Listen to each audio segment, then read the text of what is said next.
안녕하세요. 저는 흔히 겪을 수 없는 불운을 맞고 겨우 친자식을 찾은 홀몸입니다. 제게는 4대 독자 외동아들이 하나 있어요.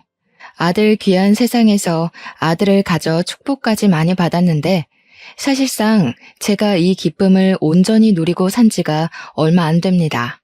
세상에는 우리 원대로 되는 일이 참 없어요. 이번 경험을 통해서 인생이 기구하게 흘러갈 수 있다는 걸 알게 되었고, 그 덕분에 가족의 소중함도 크게 깨우쳤는데요. 한편으로는 왜 많고 많은 사람들 중 나한테 그런 일이 일어났을까 하늘이 원망스럽기도 했습니다.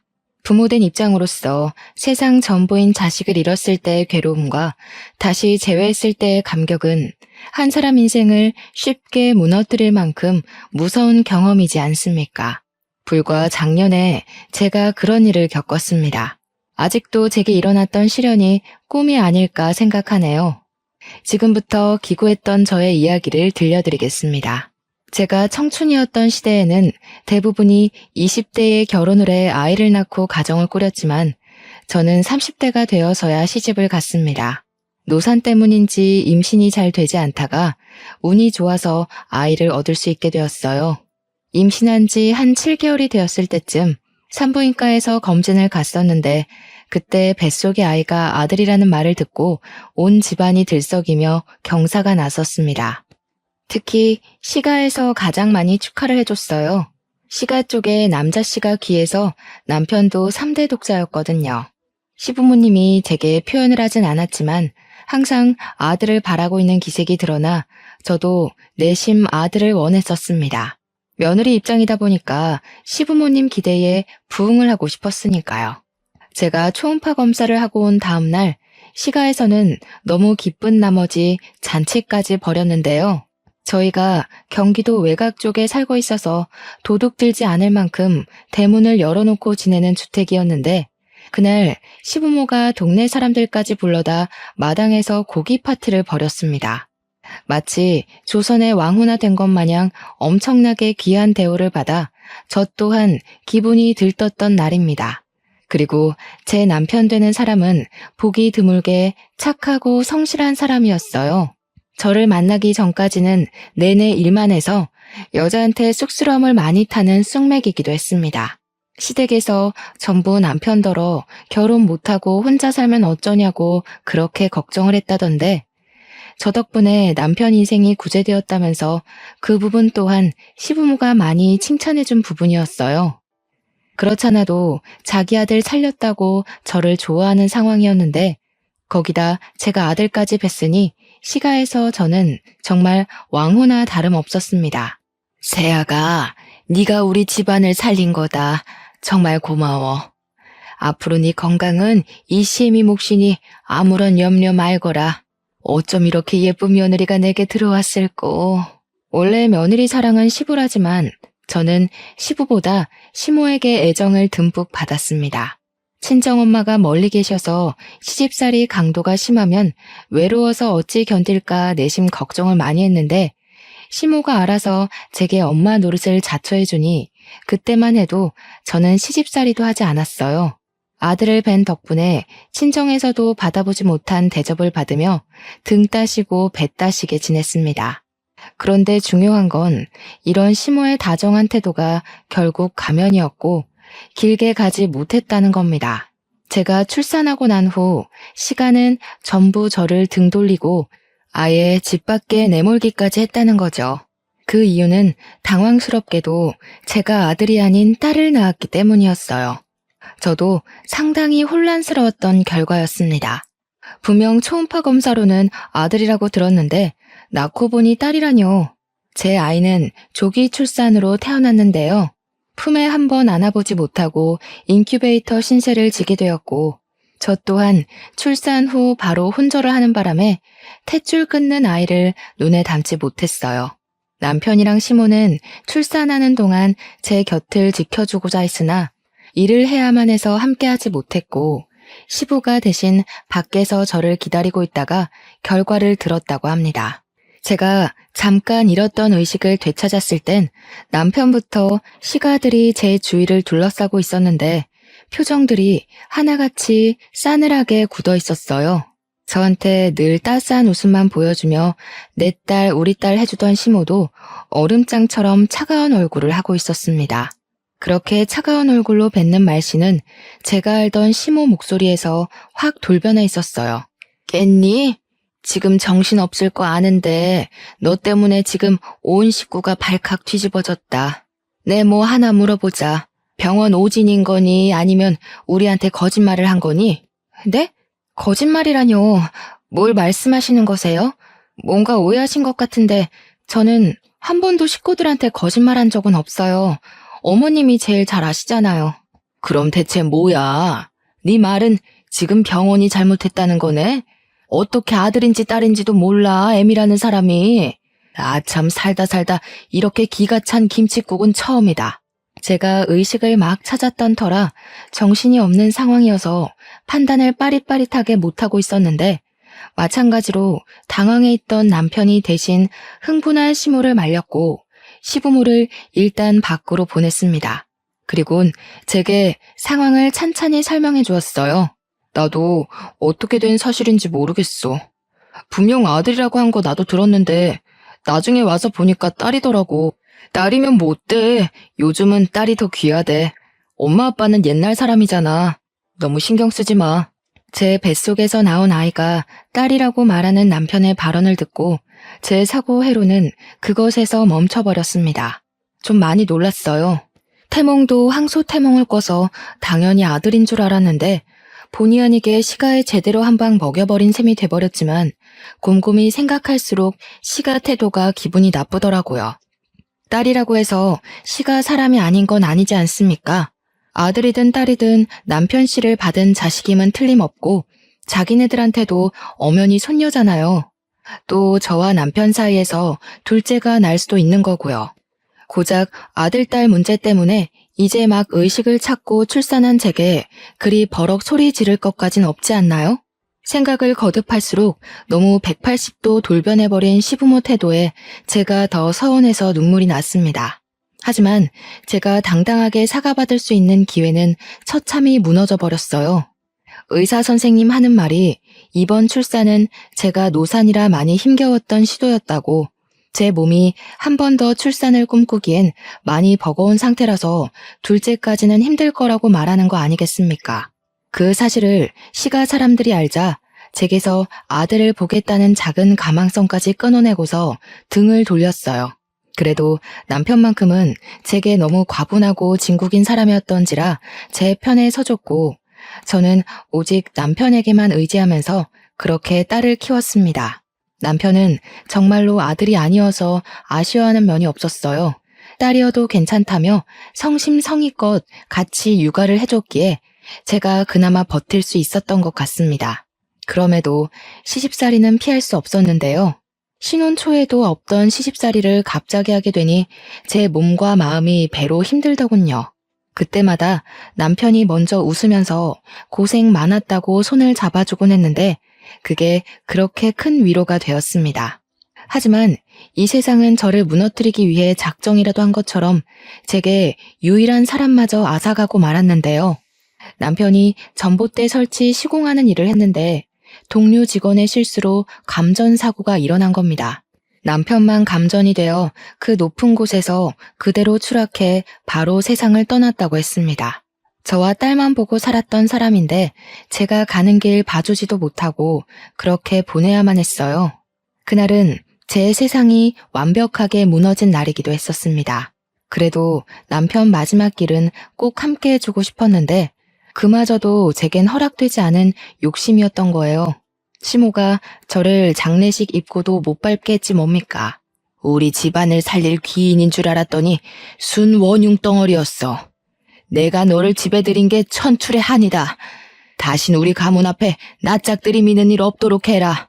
2번 다시 내 앞에 나타나봐. 너랑 네 딸내미 아주 시궁창에 빠뜨려버릴 테니까. 시모는 제 가슴팍으로 약간의 돈이 든 봉투만 팩 던져준 채 돌아섰어요. 저는 결국 빈소 안에 몸을 들이지 못하고 딸을 업고서 장례식장 주변만 돌았었습니다. 발인식 날 멀찍이서 남편 떠나는 걸 보면서 그렇게 오열을 했던 기억이 나네요. 차라리 시가 사람들이 처음부터 제게 모질었다면 제가 이렇게까지 배신을 느끼진 않았을 겁니다. 저더러 3대 독자 남편 구제해준 것만으로도 고맙다고 절절 매던 시가들은 그저 욕심을 숨기고 있었을 뿐이었던 거예요. 정말로 남자씨 하나 때문에 사람이 그토록 철면피 같은 가면을 쓸 수 있다는 것도 놀라웠고, 가면 벗은 진짜 얼굴색이 얼마나 무서운지도 제대로 느꼈던 경험이었습니다. 제가 그냥 순진했던 거죠. 그 길로 저는 아이를 홀로 키웠습니다. 친정에 갔을 수도 있지만 친정도 어려운 형편으로 지내고 있는지라 제가 가면 짐이 될 걸 알기 때문에 함부로 찾질 못했어요. 그래서 서울 주변을 전전하다가 구청에서는 한부모 가족센터를 소개해 주더군요. 구청에서 집도 도와줬는데 방이 하나 있었고 거실이라 부르기 민망한 규모와 작은 주방이 있는 곳이었어요. 전에 살던 시가보단 열악한 환경이긴 했지만 추위를 피할 수 있다는 생각에 얼마나 감사했는지 모릅니다. 그리고 그 동네 단지에는 복지센터뿐만 아니라 저처럼 한부모 가정도 많이 산다고 들었습니다. 저는 아이를 키우면서 낮에 한 번씩 복지센터를 찾아가 다른 엄마 아빠를 만나며 일자리를 알아보기 시작했어요. 감사하게도 복지센터에서 일자리까지 소개받을 수 있었습니다.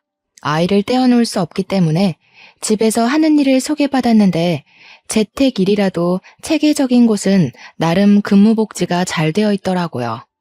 그렇게 제가 시작한 일은 호스피스 병동이나 특수아동, 기초수급자 집안에 보내는 비누를 만드는 것이었습니다. 처음엔 뜨거운 액체를 사용해야 되는지라 화상을 입기도 하고 손이 성취하나 힘들었지만 그것도 시간 지나다 보니 금방 익숙해지더군요. 그 일을 하면 월 80에서 120만 원 정도 들어왔는데 구청 덕분에 집세는 안 나가고 복지센터에서도 지원받는 물품들도 따로 있다 보니까 저와 딸 둘이 먹고 살 수 있을 정도는 되더라고요. 저는 제가 입는 것, 먹는 것 아끼면서 딸애한테 최대한 남의 집 자식 하는 만큼 키우려고 노력을 다했고, 아이가 유치원 다닐 나이만큼 컸을 때는 집 밖을 나가 일자리를 알아봤습니다. 집 근처에 빵집이 있었는데 거기 카운터로 들어갔다가 나중에는 제빵 일을 배우기 시작했어요. 빵 냄새가 좋기도 했고 또 우리 딸이 완전 빵순이라서 제가 빵집 일을 하는 걸 굉장히 좋아하더라고요. 딸은 저를 살게 하는 원천이나 다름없었습니다. 그래서 딸이 좋다 하니까 정말로 제빵 일을 해보고 싶더군요. 고민 끝에 저는 제빵사 자격증을 따볼까 싶어 공부를 시작했고 같이 일하는 제빵사님께 도움까지 청해 정말로 자격증을 따버렸어요. 제빵사님은 저의 성실함을 좋게 점수 매겨주셨고 고맙게도 제게 빵집을 키울 생각인데 같이 해보지 않겠냐 제안을 해주었습니다. 덕분에 저는 더 커진 규모의 빵집에서 본격적으로 빵을 만들기 시작했어요. 그 사이 딸은 중학생이 되었고 저와 딸은 점차 행복 궤도에 오르고 있었습니다. 하지만 역시 제겐 순탄한 길이 어울리지 않았던 거죠. 숨이 딸려도 행복한 정상에 빨리 오르고 싶었는데 결국 돌부리에 걸려 삐끗하게 되는 일이 발생이 되었습니다. 딸이 학교에서 과학 시간에 혈액형 검사를 했는데 실험 과정에서 자기가 A형이 나왔다고 하더라고요. 저는 O형이고 남편은 B형이었기 때문에 우리 사이에서 A형 자식은 나올 수가 없었어요.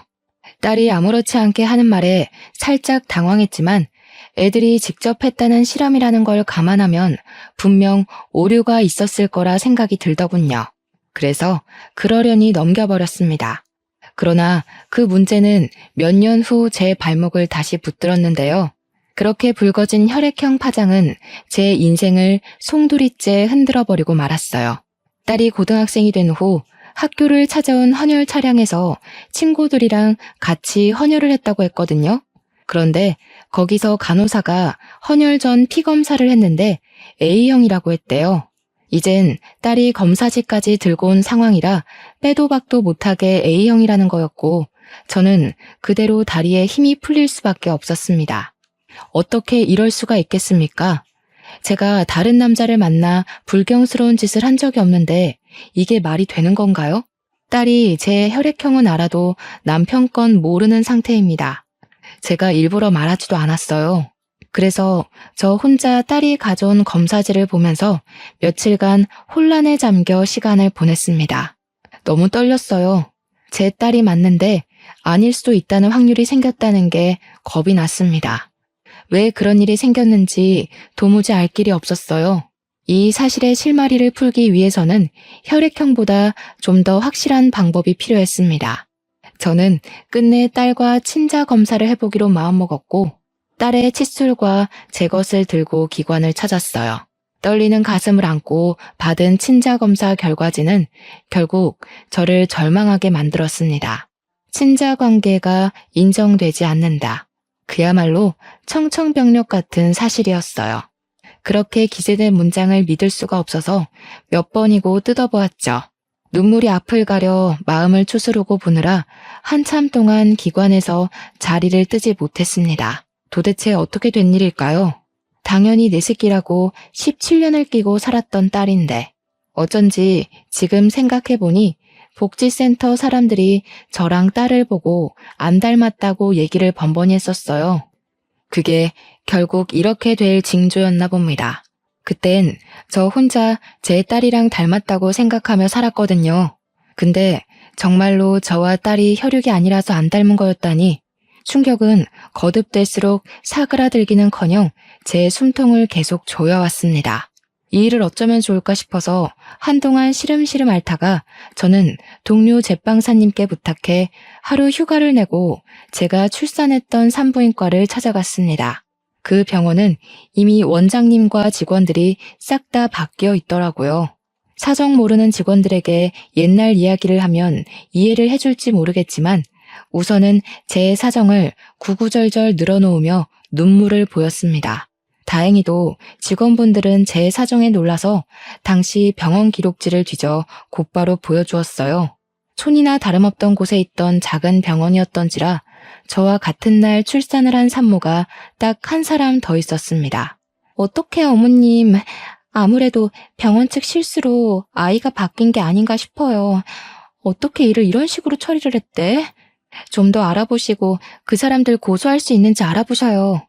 아이가 바뀌었다라. 저도 예측은 했지만 간호사가 직접 말해주는 건 타격이 꽤 컸어요. 저는 제가 출산했던 당시의 직원들을 죄다 찾아내 어떻게 된 사실이냐고 따져묻고 싶었지만 지금으로서 그걸 신경 쓸 겨를은 없었습니다. 고소할 여유가 없었다는 소리입니다. 제 친자식이 어딘지도 모를 곳에서 누군지도 모를 사람 손에 컸다는 사실만이 제 머릿속을 지배했어요. 저는 병원에 부탁해서 저와 같은 날 출산을 했다는 산모 집 주소를 받아 신뢰를 무릅쓰고 거길 찾아갔습니다. 무슨 정신으로 찾아왔는지 모르겠는데 막상 오니까 초인종은 차마 못 누르겠더군요. 만약 정말 아이가 바뀐 거라면 제 친자식이 이 집에서 아무것도 모르고 살고 있다면 과연 제가 친자식 앞에 이렇게 나타나도 되는 건지 이런저런 고민이 제 발목을 세게 쥐었어요. 그러던 중 뒤에서 누구냐고 묻는 남자 목소리가 들렸는데요. 돌아보니 남학생 하나가 서 있었거든요. 그 학생이 저더러 자기 엄마 친구냐고 묻는데 저는 학생 질문은 전혀 안 들리고 얼굴만 눈에 들어오더라고요. 그리곤 그 남학생 앞에서 단숨에 눈물을 흘릴 수밖에 없었습니다. 정말 소름 돋게도 남학생의 모습이 죽은 제 남편과 똑 닮아있지 뭡니까? 죽은 남편을 마주하는 것 같아서 가슴이 너무 두근거렸던 저는 그대로 주저앉아 버렸습니다. 학생이 저를 급히 챙겨주며 집안에 들여주었는데 집안에는 이 학생과 함께 단란한 모습을 하고 있는 가족 사진이 참 많이 걸려 있었어요. 역시나 이 학생은 이 집 부모와 닮은 구석이 하나도 없더군요. 사진을 보고서 제 친아들일지 모른다는 확신이 조금 더 들었습니다. 학생의 부축을 받고 소파에 앉아 있는데 잠시 뒤 저와 또래로 보이는 아줌마가 나타났어요. 저를 보며 어리둥절한 표정을 짓고 있는 그분이 바로 저와 같은 날 같은 병원에서 출산한 아줌마였습니다. 저는 왈칵 올라오는 눈물을 흘리면서 그 아줌마 앞에가 무릎을 꿇었어요. 넙죽 엎드리자 아줌마랑 학생 둘 다 놀라서 저를 황급히 말렸습니다. 제가 염치 없이 잘 살고 있는 집안에 찾아온 건 정말 죄송합니다. 꼭 부탁드리고 싶어서 실례를 무릅쓰고 찾아왔어요. 혹시 아드님 혈액형이 어떻게 되는지 물어봐도 될까요? 갑자기 무슨 일인지 모르겠는데 우리 아들 말하는 거지요? 우리 애는 B형이에요. 도대체 누구신데 그러시나요? B형이라는 소리를 듣고 저는 남편과 같은 혈액형인 학생을 한 번 더 바라봤습니다. 제가 예측하고 있는 친자 사실과 한 발 더 가까워진 셈이었어요. 제가 1990년에 한 산부인과에서 출산을 했습니다. 초음파 검사를 통해서 아들인 줄 알고 있던 뱃속의 아이가 태어나 보니 딸이라고 하더군요. 그런데 그 딸이 커서 제게 그런 소리를 하는 겁니다. A형이라고요. 하지만 저는 O형이고 제 남편은 B형이거든요. A형 자식이 나올 수 없지 않습니까? 그거 참 당황스러운 소식이네요. 따님이 잘못 측정한 게 아니고요. 그런데 그게 지금 이렇게 찾아오신 거랑 어떤 관련이 있는 거죠? 경기도 산부인과에서 출산한 적 있으시죠? 빨강 지붕 뒤에 있는 산부인과요. 1990년 4월 18일에 혹시 아이를 출산하지 않았나요? 제 말을 들은 아줌마는 깜짝 놀라면서 자기 아들 태어난 날이 그날이라고 하였습니다. 아줌마가 놀라며 제 말에 공감을 할 때마다 저는 앞에 있는 학생이 제 친아들이라 확신할 수밖에 없었어요. 제가 둘에게 과거의 사정을 전부 말하고 제 딸 사정까지 밝혔더니 아줌마 또한 심히 놀란 눈치였고 같이 듣고 있던 학생도 마찬가지였습니다. 실례인 거 압니다. 하지만 제가 이렇게 하지 않으면 자꾸 그댁 아드님이 눈에 밟혀서 잠이 오지 않을 것 같아 이래요. 부탁드립니다. 친자 검사 한 번만 해보게 해주세요. 아줌마 입장에선 안 해볼 이유가 없다고 생각했는지 제 제안을 받아들여줬습니다. 아마 제 이야기를 듣고서 자신도 친자에 대한 의문이 생겨버렸을 테니 찝찝한 마음으로 지낼 수 없기도 했겠죠. 그렇게 시행한 검사에서 아줌마와 학생은 친자 불일치, 저와 학생은 친자 일치가 떴어요. 어떻게 이런 일이 있을 수 있냐면서 아줌마도 저와 같이 절망하며 주저앉았어요. 자리에서 한참을 일어나지 못하며 학생을 붙잡고 눈물을 흘렸죠.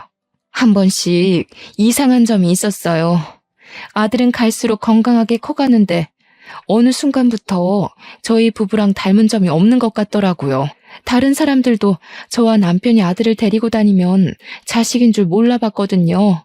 그런데 그게 이런 이유였다니 어떻게 이런 일이 있을 수가 있죠? 아줌마네 부부는 자기 아들과 생활 습관이나 입맛 하나 비슷한 게 없어서 꽤나 어렵게 키운 편이라고 했어요. 그리고 자기도 저처럼 초음파 사진에서 딸인 줄 알았다고 합니다. 하지만 출산하고 나서 아들이라길래 단지 초음파 결과가 오진인 줄로만 알았다고 해요. 저희는 사실을 전부 알았지만 이걸 어떻게 바로잡아야 할지 고민이 많았습니다. 무엇보다 자식들이 가장 혼란스러울 거라 생각했어요. 아니나 다를까 아들이랑 딸이 친부모의 사실을 쉽게 받아들이지 못하더군요. 서로 친모를 낯설어하는 상황이었습니다. 당연한 반응이겠죠. 그래서 저랑 아줌마는 아이들에게 시간을 주기로 결정할 수밖에 없었고 서로 일주일에 한 번씩 같이 만나서 외식을 하는 날을 가졌어요. 이렇게 보니까 제 딸은 아줌마를 참 많이 닮았더라고요. 아줌마도 제 딸을 보면서 자기의 어린 시절을 보는 것 같다며 딸을 만날 때마다 눈물을 보였습니다.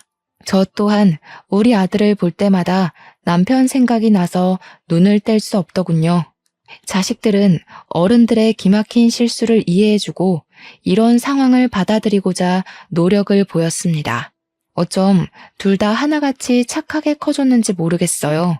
발칵 뒤집혔던 순간도 시간이 지나니까 익숙하게 자리를 잡더라고요. 아들이랑 딸은 같은 동네의 고등학교를 다녔는데요. 제 빵집이 귀갓길에 있는지라 아들이랑 딸이 나란히 제 빵집에 찾아와 빵을 얻어가곤 했습니다. 그리고 어느 날 제가 매장 쓰레기를 정리한다고 브레이크 시간에 잠깐 밖을 나섰던 적이 있었어요. 그때 우연찮게 본 건너편 길목에서 익숙한 형상의 뒤태를 목격했는데요. 소름 돋게도 무려 17년이란 시간이 지났음에도 제 DNA가 과거의 상처를 고스란히 기억하고 있더라고요. 설마 하는 마음으로 건너편에서 얼쩡거리고 있는 할머니를 계속 지켜봤거든요. 역시나 할머니가 얼굴을 보이자마자 저는 손에 들고 있던 쓰레기통을 놓쳐버릴 수밖에 없었습니다. 손에 저처럼 쓰레기 봉투를 들고 있던 저 할머니, 아들 뵀다고 손뼉 쳐주고 딸 낳았다고 지랄했던 시모이지 뭡니까? 건너편에서 시모는 저처럼 쓰레기 봉투를 들고 냄새나는 소각장 주위를 맴돌고 있었습니다. 저런 일할 사람이 아닌데 차림새도 볼품없는 할망구 옷을 입은 게 제가 아는 시모 같다가도 낯선 모습이더라고요. 그리고 그 이후 저는 또 한 번 낯선 시모의 모습을 보게 됩니다. 저희 빵집 건너편에 고깃집이 하나 있는데 제가 거기 사장님이랑 이웃처럼 지내는 사이예요. 서로 식사와 후식 관계이기 때문에 은근히 득보는 게 있었거든요. 거기선 저희 빵집을 추천해주고 저희도 고깃집을 맛집으로 추천해주는지라 서로에게 늘 호의적인 관계였습니다. 그런데 그 상냥하고 털털한 고깃집 사장님이 시모 앞에서는 색다른 이면을 보여주었는데요. 할머니, 제가 일반 쓰레기에 음식물 섞어버리지 말라고 했잖아요. 못 살아 정말. 이거 다시 풀어서 골라 담으세요. 그러게 한 번에 잘했으면 일 두 번 안 했을 거 아니에요. 앞으로 쓰레기 버리기 전에도 검사 맡으세요. 알았어요, 알았어. 내가 다음부터 그렇게 할게. 이거 이미 묶어버렸는데 냄새나게 어떻게 다시 풀겠나. 다음에 할게. 저희는 할머니 아니어도 일해줄 젊은 친구들 많이 구할 수 있어요. 며느리 생각해서 꽂아줬더니 해도 너무하시네. 이러면 나 며느리한테 말해서 할머니 잘라버릴 거예요. 시모는 고기 사장 앞에서 예 굽신대면서 쓰레기 봉투를 풀기 시작했습니다.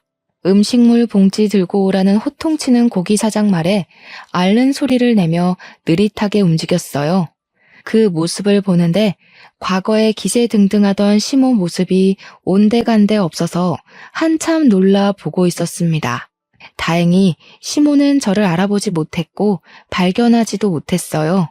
재활용 정리를 마치고 다시 매장으로 들어올 때는 시모는 없고 고기 사장님만 담배를 피우고 서 있더라고요. 여사장님이신데 상냥하고 친절하지만 좀 많이 터프하세요. 저는 그제야 그 사장님께 인사를 드렸고 살짝 불러서 시모에 대해 물어보았습니다. 들어보니까 사장님 며느리가 자기 외숙모라면서 시모를 부탁했다고 하더군요. 나이가 좀 있는데 자식이 없어서 노후 관리가 안 되는 사람이라고 설명을 했다네요. 그러니까 저한테는 한때 시족하였던 사람이 고기 사장님 며느리로 들어간 겁니다. 세상 참 좁지 않나요? 아무리 대한민국이 좁은 땅이라지만 서울 땅덩어리가 이 정도로 쉽게 과거 인연을 접할 만큼 작진 않은데 신기한 일이었습니다. 어쨌든 시모가 남의 집 종처럼 별 볼 일 없이 살고 있는 건 맞는 것 같았어요. 그렇게 나를 자기 만족에 이용하는 도구처럼 여기더니 결국 자기도 남의 가게에서 도구로 굴려지는 삶을 살고 있었네요. 저는 고기 사장님께 부탁해서 시모가 쉬는 날이 언제인지 일정을 물었습니다. 시모와 두 번 다시 마주치지 않기 위해 물었던 건데 그게 훗날 제게 큰 수혜로 다가올 줄은 몰랐어요. 어느 주말 아들이 우리 집을 찾아온 적이 있었는데요. 혼자 연락도 없이 갑작스레 왔길래 버선발로 뛰쳐나가 무슨 일로 왔냐고 다정하게 받아줬습니다. 아들 하는 말이 자기 아빠가 어떤 사람인지 궁금해서 왔다고 하더라고요. 갸륵한 마음에 감동받아 울컥했지만 너무 자주 눈물을 보이는 것 같아서 애써 참고 제 남편 사진이 담긴 앨범을 아들에게 보여줬어요. 아들은 자기가 봐도 자기랑 닮은 남편의 젊은 시절 모습에 처음으로 눈물을 보였습니다. 아빠 되는 사람이 친자식이 누군지도 모르고 돌아가셨다고 하니까 이상하게 마음이 쓰여요. 아빠라고 불러드리고 싶은데. 아빠는 이미 너를 보고 계실 거야. 네가 이렇게 우리를 인정해준 것만으로도 우리한테 할 몫은 다 했어. 너무 자책하지 말았으면 좋겠다. 그러려고 널 찾은 게 아니니까. 저는 아들의 진심이 너무 고마워서 저는 아들을 안아주며 다독였습니다. 그리고 곧 귀가한 딸과 함께 맛있는 걸 먹으려고 둘을 데리고 외출을 했어요. 당연히 우리 빵집 옆에 있는 고깃집을 찾아갔죠. 시모 쉬는 날인 줄 알고서 찾아간 거였어요.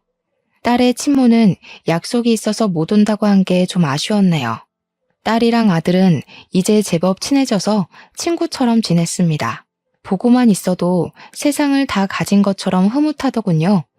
그때 제 귀로 어딘가 익숙하고 소름 돋는 목소리가 들려왔는데요. 정말이지 하늘은 제가 한순간이라도 마음 편히 누릴 수 있는 여유를 안 주는 것 같아요. 일부러 시모 없는 날인 걸 알고 고깃집을 찾았던 건데 그렇게 피하고자 했던 시모 목소리가 제 귀를 때리는 거 아니겠습니까? 아유, 미안하다니까. 사돈끼리 참 팍팍하게 구네. 이 정도 묻은 거는 손님들이 몰라요. 다 사람이 하는 일인데 어떻게 완벽할 수가 있겠어? 직장에서 사돈, 가족 그런 게 어딨나요? 할머니 자꾸 이런 식으로 하면 일 못 써요. 이거 처음부터 다시 다 닦으세요. 아니면 오늘 일단 깎아서 드릴 겁니다. 엮이고 싶지 않았는데 돌아보니까 역시나 지난날처럼 시모가 고기 사장한테 갈굼을 당하고 있더군요. 조금 더 가까이서 본 시모의 모습은 상당히 세월을 직격탄 맞은 얼굴이었습니다. 시부모 둘 다 꼬부랑 할매 할배가 돼서 수익이 없다 보니까 이런 수모까지 당하면서 일을 하고 있는 것 같았어요. 하긴 효도해줄 아들이 세상을 뜨고 없으니 자기들 손으로 노후를 벌어먹고 살 수밖에 없겠죠. 저는 그런 시모를 무시하고서 애들을 데리고 계산을 하기 위해 사장님께 말을 걸었습니다. 그랬더니 시모가 먼저 저를 알아보고 아른 체를 하더군요. 아니 애미야, 네가 여긴 어쩐 일이니? 어머나, 이 애들은 다 누구야? 설마 너 그새 재혼해서 애 하나 더 낳았니? 제 딸도 버젓이 서 있는데 시모는 제 아들만 뚫어져라 쳐다보았습니다. 그 모습을 보니까 과거에 아들 좋다고 미쳐 날뛰던 시모 모습이 생각나는 거 아니겠어요? 제 아들이 남편을 좀 많이 닮은 편이었는데 그게 시모 눈에도 그랬나 봐요. 여전히 저를 함부로 밀치면서 제 아들 앞을 차지해 손을 덥석 잡더라고요. 애미야, 이 아이는 누구니? 어쩜 우리 아들이랑 이렇게 똑 닮았을까? 우리 아들한테 숨겨둔 자식이 있었다고 해도 믿을 지경이네. 너는 아빠 이름이 어떻게 되니? 제 아들에게 접촉된 시모 손이 더럽게만 느껴져서 저는 시모의 손을 탁 내치며 제 아들을 뒤로 숨겼습니다. 그리곤 차라리 모든 사실을 알고 고통받으라고 시모한테 숨김없이 제 사정을 다 밝혀주었죠. 그러자 시모가 훗날의 처지도 모르고 기함을 하면서 기뻐하더라고요. 마치 과거에 제 초음파 소식을 듣고 동네 잔치를 벌였던 것처럼요. 아이고, 그럼 그렇지. 내 아들이랑 이렇게 닮았는데 내 손주가 아닐 리 없지. 세상에나 어떻게 이런 일이 다 있다니. 내가 네 할미다, 아가야. 과거에는 저 상냥한 가면의 소가 시모를 엄마 같다는 가증스러운 생각까지 했었는데 지금 보니 저 용심만 가득한 얼굴을 왜 몰라봤나 싶네요. 아기 시절에 그나마 안면 텄던 제 딸한테는 일체의 관심도 없고 그저 얼굴 처음 본 아들만 붙들고서 구역질 나는 애교를 부리고 있으니 보고 있는 저까지 얼굴이 찌푸려졌습니다. 세월이 지나도 변함없는 시모 태도가 기가 차서 저 아이들한테 먼저 집에 가 있으라고 하고 시모 앞을 다시 한번 막아섰어요. 뭐 하는 짓이니? 아직 내 손자 이름이 뭔지 묻지도 않았는데 건방지게. 다시 데려오너라. 내 아들 자식이니 이제부터 내 품에서 키울 거야. 어련하시겠어요. 남자씨의 미친 눈은 어디 안 가나 봐요? 남자씨 마른 집에서 혹독하게 굴려졌으니 그쪽도 당한 만큼 저한테 갚아주고 싶었겠죠. 저를 갈구면서도 원래 며느리들은 다 그렇게 배우는 거라고 하셨죠? 잘 들으세요. 그런 건 내리사랑이 아니라 횡포라고 하는 거예요. 우리나라에선 그게 신고도 되는 범죄고요. 얘가 뭐라고 하는 거야? 말버릇이 왜 이렇게 싸가지 없어졌어? 내가 그래도 한때 너한테 시엠이 되는 사람이었어. 시끄럽고 내 손자나 데려오라니까. 시엠이 같은 소리 하네. 아직도 과거에 매여서 본인이 뭐라도 되는 줄 아나 본데 지금 처지 똑똑히 되새겨보세요. 고기 불판이나 닦고 있는 주제에 떵떵거리면서 제 얼굴에 침 튀길 입장은 아니잖아요? 보아하니 남편 목숨값도 흥청망청 써버린 것 같은데 여기마저 쫓겨나면 거짓골 못 면할 텐데요. 시모는 제 말에 머리끝까지 열이 받은 얼굴을 하더니 곧 쌍욕을 내뱉었습니다. 제 멱살까지 잡으면서 저보고 또 자기 집 망하게 한 원흉이라고, 자신이 이렇게 망가져 사는 건 다 저 때문이라고 옛날과 같은 소리를 하더군요. 하도 같은 욕을 많이 들어서 그런지 이젠 시모의 일관된 레퍼토리가 지겹지 뭡니까. 저는 힘 다 빠진 시모의 손길을 내친 후 사장님 손에 쥐어진 수세미를 냅다 뺏어왔습니다. 그리곤 시모 목덜미를 쥐어잡고 수세미로 시모 입을 벅벅 문대었죠. 도대체 몇십 년 동안 입을 안 씻고 살았대. 입 열 때마다 더러워서 듣기 거북하네요. 누가 누구더러 원흉이라는 건지 모르겠어요. 제발 주제 파악 좀 하시죠. 이 못된 성깔이랑 심술만 줄였어도 남편이 그렇게 쓸쓸하게 죽진 않았을 거예요. 다 늙어서 외롭게 고독사하고 싶은 게 아니면 제발 철 좀 들어요. 나는 시모를 팩 놓으면서 기름때 잔뜩 묻은 수세미를 시모 얼굴에 던져버렸습니다. 시모가 기침을 캑캑하면서 쌍심지를 켜고 저를 노려보는데 더 이상 저한테 덤벼들진 못하더군요. 아무래도 체력에서 차이가 크게 불리하다는 걸 느끼고 함부로 나서지 못하는 것 같았습니다. 우리 사정을 고스란히 다 듣고 있던 고기 사장님은 시모의 실체를 알고서 턱 빠지게 입을 벌렸고, 시모에게 그딴 정신머리로 사니까 지금 벌 받는 거라고, 양심 있으면 손자 같은 거 찾지 말라며 같이 호통쳐 주었습니다. 그리고 고기 사장님이 그 자리에서 시모를 해고해버렸어요. 시모는 돈줄이 끊기자 체면 다 구기면서까지 고기 사장 앞에 무릎을 꿇었는데요. 사장님 바지가랑이를 잡으면서 해고만은 안 된다고 사정을 했어요. 그 모습이 참 비굴하고 고소하더라고요. 고기 사장님은 그런 시모한테 사과를 왜 나한테 하냐면서 또 강하게 소리를 쳤고, 시모는 그제야 제 앞으로 머리를 조아리며 그동안의 행실에 대해서 사과를 했습니다. 무려 17년 만에요. 하지만 저는 그 사과마저 시모가 자기 밥줄 위해 가식적으로 용서를 빈다는 게 너무 눈에 보였습니다. 원래부터 용서할 마음 따위 눈꼽만큼도 없었지만 이런 상황에서도 진심이 없는 시모의 태도가 더는 사람으로 안 보이더군요. 노망난 할머니 다 됐네. 그쪽 팔자는 결국 이렇게 될 거였어요. 귀한 손주 잃고 죽을 때까지 남의 집 종노릇이나 하다가 눈 감을 팔자라는 거 그만 받아들이셨으면 하네요. 마지막으로 경고하는 겁니다. 저나 우리 애들 눈에 2번 다시 띈다면 그땐 이보다 더 지독한 시궁창에 빠뜨려버릴 거예요. 평생 후회하면서 눈물로 허송세월 보내길 바란다는 말을 마지막으로 저는 고깃집을 나와버렸습니다. 시모가 따라 나오며 저를 한서린 목소리로 불렀지만 고기 사장님한테 쫓겨나는 바람에 가게 문에 매달려 있느라 쫓아오진 못했어요. 그냥 과거의 상처로 묻힐 줄 알았던 기억을 이렇게 다시 마주한 것도 놀라운데 제 속에 있는 할 말까지 다 해버리게 될 줄은 정말 몰랐네요. 시모한테 당했던 수모에 비하면 제 호소는 짧고 굵은 한 방이었지만 시모는 제가 따로 벌을 주지 않아도 이미 벌을 받고 있던 처지인 것 같아 충분히 속 시원했습니다. 제가 빵집 때문에 이 자리를 떠날 수 없으니 시모가 떠나주길 바라는 마음으로 2번 다시 나타나지 말라고 했거든요. 하지만 거짓골 대고도 제게 고개 빳빳이 들던 시모가 말뿐인 제 제안을 어디 지키겠습니까? 그래서 그건 제가 따로 고기 사장님한테 부탁했어요.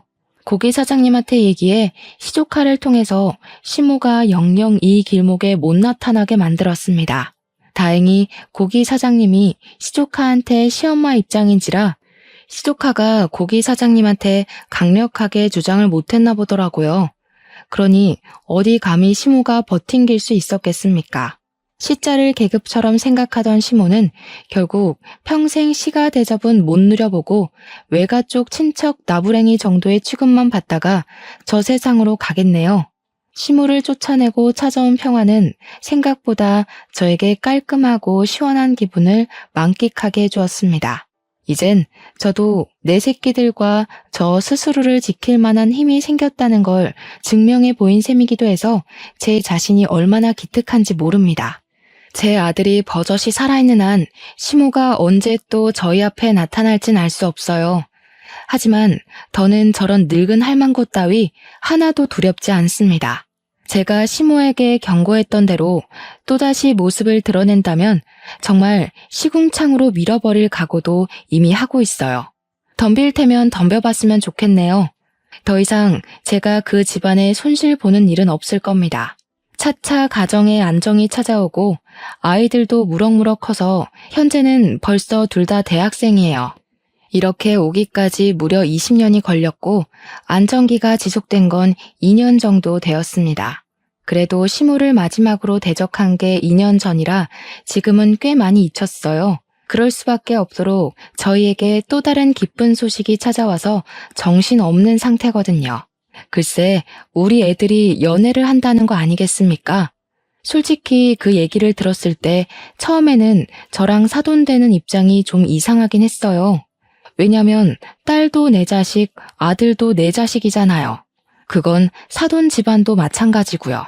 그래서 애들이 처음 관계를 밝혀주었을 때 당황하긴 했지만 법적상 문제없는 사이인 걸 알기 때문에 결국 저와 사돈 집안은 우리 자식들 사이를 적극 응원해주는 방향으로 마음 쓰고 있습니다. 아, 그리고 호적은 본래 생모 밑으로 호적을 옮겼어요. 이것 또한 고민을 많이 했던 부분인데 아이들 선택에 맡겼더니 아이들이 생모 밑으로 호적을 옮기되 양가 집안 어른들에게 전부 엄마 아빠라고 부르겠다더군요. 벌써부터 결혼까지 약속해서 양가와 함께 하겠다고 약속을 해주었습니다. 저희는 이렇든 저렇든 그냥 알아서 하라고 했습니다. 저와 사돈은 그저 내 자식들이 우리 곁에 있어주기만 한다면 그걸로 만족했거든요. 어떻게 이런 기막힌 인연이 다 있을 수 있단 말인가요? 제가 죽기 전에 이 정도로 심한 비탈길을 걸어보게 될 줄은 몰랐습니다. 평평한 시멘트 바닥을 밟기까지 비탈길 때문에 발바닥이 상처투성이가 되어버렸지만 그래서 시멘트 바닥의 소중함을 더 잘 알게 된 것 같아요. 지금의 행복이 남들보다 2배, 3배로 소중하고 기쁘다는 걸 말씀드리고 싶었습니다. 다들 한 번쯤은 인생의 고비를 겪어보지 않았습니까? 인생이란 게 늘 순탄하기만 했던 분도 언제 어떻게 삐끗하게 될지 모르는 거잖아요. 생각보다 스스로에게 주어진 고비가 좀 많이 힘든 편일 수도 있는데 그때마다 좌절할 만큼 하시고 올 만큼 우셨으면 좋겠습니다. 그리곤 탈탈 털고 꼭 일어나셔야 해요. 계속해서 일어나는 사람에게만 그만큼의 보상이 따르는 겁니다. 살아보니까 그래요. 그러니 특히 젊은 청년들이 이른 나이에 너무 다 이루려고 하지 말고 본인의 시기가 올 때까지 계속 일어났으면 싶어요. 인생은 그렇게 살아야 되는 거더라고요. 인생의 큰 틀은 결국 모두의 공통점이란 걸 아시고 매사에 희망을 갖고 사는 사람이 되었으면 합니다. 그만 글을 마쳐야겠네요. 다들 늘 평안하길 바래요. 고맙습니다.